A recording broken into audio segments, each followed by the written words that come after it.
Hello guys, before we go into this, please, if you haven't subscribed to our channel, click on that subscribe button and don't forget to turn on that notification bell for more content like this. The outcast of St. Anne's College. Amara's eyes glistened like onyx stones, deep and unfathomable, set in a face so striking that even teachers sometimes stumbled over their words when addressing her. She walked with an air of mystery at St. Anne's College, a prestigious school nestled in the heart of Lagos, Nigeria. Her tall frame and graceful movements made her appear almost otherworldly, yet her presence was wrapped in silence, like a storm that hadn't yet broken. From the moment she arrived at the school 3 months prior, whispers followed her. Her entrance into the elite school was sudden, and her records were scant. Some said she was the daughter of a reclusive, wealthy oil baron. Others spoke of mysterious origins in the dense forests of Nigeria, places where ancient kingdoms still kept secrets too dark for modern eyes. What no one knew was that they were closer to the truth than they realized. Amara was not just a girl. She was a princess, one born of an ancient and shadowed lineage. The blood of the Oloran dynasty flowed in her veins, a dynasty that had ruled the fabled Dark Kingdom for centuries. Hidden from mortal sight, tucked in the veils between the spirit world and reality, she had been sent to the world of mortals for a reason she herself only half understood. What she did know was that her father, King Obafemi, had warned her. Do not let your shadow reveal who you are. Only call upon your power when your life depends on it. But human cruelty could be sharper than blades, and the students of St. Anne's College were skilled in wielding it. They envied her beauty, her enigmatic aura, and the way teachers showed her leniency. Their envy fermented into something more potent: malice. It started with whispers behind her back, small, venomous comments made by girls who felt their dominance threatened. Amara would walk past clusters of students and hear a trail of snickers follow. They mocked her accent, her habit of speaking in whispers, and the way she stared with eyes that seemed to peer into their very souls. But Amara, trained from childhood in patience and silence, said nothing. The leader of the tormentors was Edeora, the queen bee of St. Anne's. With her father's connections in politics and a sharp mind, Edeora had everyone wrapped around her finger. Her friends, Isioma, Chika, and Bimp, acted as her shadow, never far from her scheming smile. One afternoon, as the sun baked the red clay outside, the clique cornered Amara in the hallway. Edeora leaned against the wall, a practiced smirk on her lips. "What's wrong, princess?" she mocked, tilting her head. "Too royal to speak to us commoners." Amara stood silently, eyes fixed on Edeora. The room seemed to darken for a moment, as if a cloud had passed over the sun. The girls exchanged glances, a shiver running down their spines, but Edeora was too proud to back down. "Cat got your tongue," Edeora sneered, stepping closer. She reached out and flicked Amara's long, ebony braid. That was the first mistake. Amara's eyes flashed for the briefest of moments, and the air grew heavy, charged with something ancient and alive. But then, just as quickly, she blinked, and the world returned to its normal state.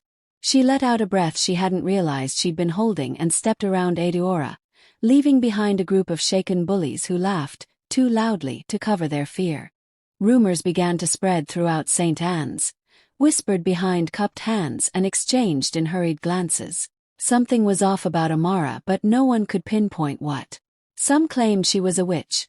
Others said she practiced ancient juju that even the strongest babalawos feared to speak of.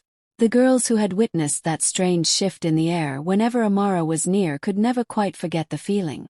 Edeora, however, was not one to be cowed by ghost stories. Her pride and stubbornness grew with each tale whispered in the corners of classrooms and the dimly lit corridors of the school. To her, Amara was an enigma that needed unraveling, a puzzle that threatened the delicate balance of power she wielded over St. Anne's. "Enough with these tales," she told her friends one day, flicking her hair over her shoulder.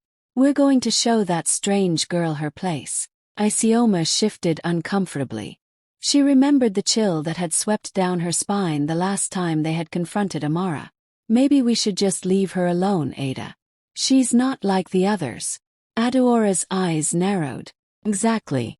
And that's why she must be dealt with." That weekend, the girls devised a plan. It wasn't anything particularly new, a prank they'd pulled on others who had dared to cross them. It involved inviting Amara to a secret party in the woods behind the school, far from the reach of the teachers. There they would embarrass her, humiliate her until she broke. Eudora wanted to see her eyes fill with shame. She wanted to break that strange silent stare once and for all. On Monday during lunch, Eudora approached Amara, her smile wide and bright with insincerity. "Amara, there's something you should know," she said, leaning in as if sharing a secret.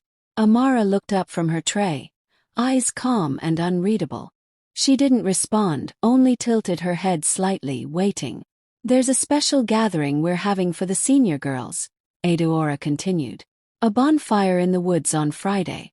You should come, it's tradition." Her voice was so honeyed that a lesser girl might have been convinced it was a genuine invitation. Amara's gaze stayed fixed on Eudora, unblinking.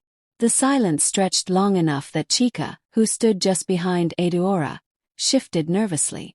Finally, Amara nodded once, a small dip of her head that sent a collective shiver through the group. "Great. It's a date," Eudora said with a forced laugh. She turned on her heel and walked back to her table, followed by her friends, the air buzzing with tension. Friday came, and the moon was a thin crescent in the sky, barely lighting the forest path. The girls gathered in a clearing, their laughter and chatter mingling with the crackling of the small fire Eudora had insisted on making.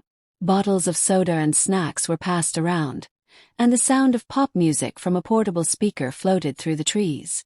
Amara appeared at the edge of the clearing, her tall figure casting a shadow that seemed to stretch impossibly long. The girls grew quiet as she approached, their eyes darting nervously between her and Eudora. "Amara," Eudora called out, her voice artificially bright. "Come sit with us." Amara stepped forward, her eyes sweeping across the circle. There was something regal in the way she moved, as if each step was part of a dance only she knew. She sat, legs crossed, directly across from Eudora. The firelight cast flickering shadows on her face, making her expression hard to read. "Welcome to the party," Eudora said, raising her drink in a mock toast. The other girls laughed, but it was strained. There was a tension that grew thicker with each passing second, and Amara's silence only made it worse. Eudora cleared her throat and motioned to Isioma. With a reluctant nod, Isioma handed over a small container. Inside was a mix of traditional herbs and oils, the kind used in harmless pranks to make someone's skin itch. Eudora planned to slip it into Amara's drink and start the night of humiliation. But as Eudora reached out with the container, Amara's hand moved with lightning speed, grabbing Eudora's wrist. The laughter died instantly. "Do you know who I am?" Amara's voice, soft and deep, cut through the silence like a blade. Eudora's eyes widened, and the shadows around the clearing seemed to dance with unnatural life. The fire sputtered, casting strange shapes against the trees. Before anyone could react, a low rumble echoed through the forest, as if the ground itself were answering Amara's question. The wind picked up, howling through the trees, and the fire surged, flames stretching upward in a defiant blaze. "I tried to be kind," Amara continued, her eyes now glowing with an unnatural light. "But you have invited me here not to welcome, but to harm." The girls screamed as a shadow, darker than any they'd ever seen, rippled out from where Amara sat. The forest around them came alive with whispers, ghostly voices speaking in a language long forgotten. The air grew cold, breath visible as frost bloomed on their skin. Eudora tried to pull away, but Amara's grip was unyielding. Tears streaked down her cheeks as the realization of her mistake dawned. The forest, which once felt like a playground, had become a cage, its trees towering menacingly as if watching with ancient eyes. "Amara, please," Isioma's voice quaked, barely more than a whimper. But there was no stopping the storm Amara had unleashed. The shadows writhed, taking the shape of figures with hollow eyes and mouths agape in silent screams. The dark kingdom Amara hailed from had answered her call, and there was no silencing its rage. The forest came alive with movement. The shadowy figures that emerged from the dark corners of the clearing looked like warriors, their forms wavering like smoke but exuding a presence so powerful that the girls were frozen in place. Their eyes, deep and black, glistened as they regarded the terrified girls before them. Amara released Adiora's wrist, and the queen bee fell backward, scrambling away on her hands and knees. The other girls stared wide-eyed, their faces pale in the dim, flickering firelight. Chica's teeth chattered as she tried to speak, but no words came out. "Please," Adiora's voice cracked, no longer the confident, sharp tone it once was. It was the voice of someone who had realized too late that they had played with fire. Amara stood up slowly, the shadows moving with her as if she were their queen. And in a way she was. The tales of the Oloran dynasty were whispered among the elders in villages and passed down in stories that were half forgotten in the modern world. It was said that the dynasty ruled with an iron grip not only over their lands but over the very fabric of life and death. Amara's father, King Obafemi, was known as the Shadow King, a ruler who commanded both the living and the spirits. Amara had never wanted to bring that power to St. Anne's. She had wanted to live in peace, to understand the world outside her kingdom. But the taunts and cruelty of the girls had chipped away at her restraint, and now the forest bore witness to her true nature. "Spirits of the Oloran, heed my call," Amara intoned. Her voice was deep, resonant, as if more than one being spoke through her. The shadows pulsed, and the temperature dropped even further. The spirits moved toward the girls, their faces unreadable, but their intent clear. Adiora screamed, scrambling to her feet and running into the darkness of the trees. The others followed, panic guiding their movements as they ran from the clearing, their cries echoing in the forest. But there was no escape. The trees seemed to shift, the forest floor undulating like a living thing. Adiora tripped and fell, her breath ragged as she pushed herself up and looked back. The shadow warriors stood between the trees, blocking her path. Their hollow eyes locked onto her, and she felt the weight of their gaze as if it were pressing the very air from her lungs. Amara approached her, the cold of the night following in her wake. "You mocked what you did not understand," she said, her voice soft but filled with power. "And now you see the price of your ignorance." "Amara, I'm sorry," Adiora sobbed, tears streaming down her face. Her friends were nowhere to be seen, lost to the darkness or perhaps taken by the spirits already. The once fearless leader of St. Anne's was now broken, trembling at the feet of the girl she had tormented. For a moment, Amara's eyes softened, and the spirits behind her seemed to hesitate. The silence stretched, filled only with the sound of Adiora's ragged breathing and the rustle of leaves. Amara took a deep breath, closing her eyes. When she opened them again, the glow had dimmed, and the shadows around her receded slightly. "You will live," she said quietly. "But you will remember this night for the rest of your days. And you will know that there are things in this world greater than you." The spirits melted back into the darkness, and the oppressive cold lifted. The forest stilled, the silence deafening as the power that had filled the clearing dissipated like a receding tide. Adiora sat there, stunned and shaking, as Amara turned and walked back through the trees, leaving behind a girl who would never be the same. By dawn, the girls who had fled returned, drawn by a sense of relief that the terror was over, yet haunted by the shadows they had seen. Word spread through St. Anne's like wildfire, whispers of what had happened in the forest, how Amara had summoned something beyond their understanding. Adiora was no longer the feared leader. She walked the halls pale and silent, avoiding Amara's gaze, the spark of arrogance extinguished. Chica, Isioma, and Bimp no longer spoke of Amara at all, their eyes darting nervously when she passed. Amara returned to her quiet life at St. Anne's, respected but untouched. The bullies never approached her again, and whispers of fear and awe followed her like an invisible shroud. She knew that she had exposed more than she should have that night, but it was necessary. The power she wielded was both a curse and a gift, and the world of humans, she realized, was not so different from the kingdom she had left behind. But there were always consequences.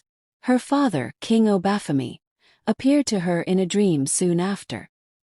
His eyes were as dark as the night sky, and his voice, deep and resonant, echoed through the chamber.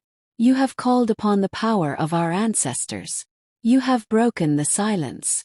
Amara bowed her head in the dream, the weight of his words pressing on her chest. "They needed to understand, Father." "They do now," he said, his voice tinged with both pride and warning. "But be mindful, daughter. The line between protecting yourself and becoming what you fear is thinner than you think." Amara awoke with the dawn, the words lingering in her ears like a shadow. She would finish her time at St. Anne's, blending into the human world as best she could, knowing that even among mortals, power was a double-edged sword. And with power came responsibility, an eternal reminder that she was not like them. She was the daughter of the Dark Kingdom, heir to shadows that both protected and devoured. Years later, the tale of Amara became legend among the students who passed through St. Anne's. The clearing in the forest was whispered to be haunted, and girls dared each other to approach it on moonless nights, their hearts pounding with fear and fascination. And somewhere far beyond the veil of the mortal world, in the land where shadows lived and breathed, Amara sat on the throne beside her father, the queen of two worlds, who once walked among the mortals and showed them the price of underestimating the power hidden behind silence. The legend of the girl who came from the Dark Kingdom would endure, a cautionary tale to all who dared to think they knew the limits of power. For Amara was not just a girl, she was a force of nature, a reminder that even in the world of humans, darkness had its champions.